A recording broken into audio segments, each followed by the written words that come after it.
नमस्कार दोस्तों। स्वागत है आप सभी का मेरे इस चैनल पर। मेरे चैनल का नाम है ज्ञान चक्षु नामक चैनल पर आप सभी का स्वागत है। हम यहाँ पर संस्कृत वाङ्मय से संबंधित विषयों के बारे में ही पढ़ेंगे। संस्कृत वाङ्मय आज का हमारा टॉपिक जो है वो है संस्कृत वाङ्मय का मात्र परिचय। संस्कृत वाङ्मय में भी वैदिक वाङ्मय जो है उस वैदिक वाङ्मय का ही परिचय के बारे में आज हम पढ़ेंगे। तो वाङ्मय जो शब्द है वह वाच धातु के साथ मयट प्रत्यय करके बना है, जिसका अर्थ होता है वाक्यात्मकम। अब वाक्यात्मकम क्या? वाक्यात्मकम अर्थात ऐसे वाक्य जो संस्कृत भाषा में रचित हों, अर्थात जो संस्कृत भाषा में लिखे गए हों, उसको हम संस्कृत वाङ्मय के नाम से जानेंगे। संस्कृत वाङ्मय जो होता है वह संस्कृत वाङ्मय कुछ प्रकार हैं संस्कृत वाङ्मय के। उसमें पहला प्रकार जो है वो है वैदिक वाङ्मय। इस वैदिक वाङ्मय का समय था 2000 ईस्वी पूर्व से 500 ईस्वी पूर्व के मध्य का।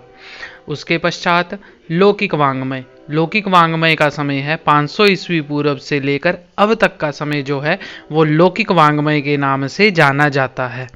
उसके पश्चात जो वैदिक वाङ्मय है, वैदिक वाङ्मय अर्थात ऐसा समय जिस समय में वेदों की रचना हुई है उसको हम वैदिक वाङ्मय कहते हैं। वैदिक वाङ्मय के भी आगे कुछ हिस्से हैं, जैसे हम जानते ही हैं ऋग्वेद, यजुर्वेद, सामवेद, अथर्ववेद। उसमें भी कुछ हिस्से और अलग तरीके से भी किए गए हैं जिसके द्वारा हम वैदिक वाङ्मय को पढ़ सकते हैं।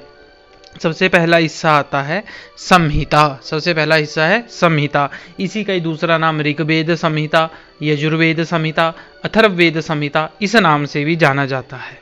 उसके पश्चात ब्राह्मण ग्रंथ। कुछ ब्राह्मण ग्रंथ होते हैं। ब्राह्मण ग्रंथों के पश्चात आरण्यक ग्रंथ। आरण्यक ग्रंथ के पश्चात उपनिषद ग्रंथ और उपनिषद के पश्चात वेदांग। ये जो हैं ये वैदिक वाङ्मय के हिस्से हैं। वैदिक वाङ्मय को अर्थात मुख्य रूप से 4 हिस्सों में बांटा गया है: संहिता, ब्राह्मण, आरण्यक और उपनिषद। परंतु कुछ ग्रंथ हैं जैसे संस्कृत साहित्य का इतिहास नामक बहुत से ऐसे ग्रंथ हैं जहाँ पर वैदिक वाङ्मय को 5 हिस्सों में बांटा गया है। जो 5 हिस्से हैं संहिता, ब्राह्मण, आरण्यक, उपनिषद और वेदांग। परंतु जहाँ पर 4 हिस्से बताए गए हैं वहाँ पर तो जो 5वां हिस्सा वेदांग है उसके बारे में बताया है। यह वेदों का अंग, यह वेद का हिस्सा ना होकर वेदों का अंग है, अर्थात वेद जिसके द्वारा हम पढ़ सकते हैं उसको वेदांग कहा गया है। कुल वेदांगों की संख्या 6 है। अब वो 6 वेदांग कौन कौन से हैं ये हम आगे पढ़ेंगे। तो एक बार हम पूरा संपूर्ण देख लेते हैं क्या क्या हुआ। संस्कृत वाङ्मय। संस्कृत वाङ्मय में वैदिक वाङ्मय और लौकिक वाङ्मय 2 हिस्से हैं। वैदिक वाङ्मय 2000 ईस्वी पूर्व से 500 ईस्वी पूर्व तक का समय, लौकिक वाङ्मय 500 ईस्वी पूर्व से अब तक का समय।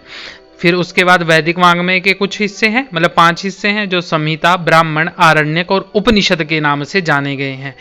आज के लिए बस इतना ही, बाकी जो है वो हम अगली वीडियो में देखेंगे। धन्यवाद। तो प्लीज़ इस चैनल को भी सब्सक्राइब कर लें। धन्यवाद।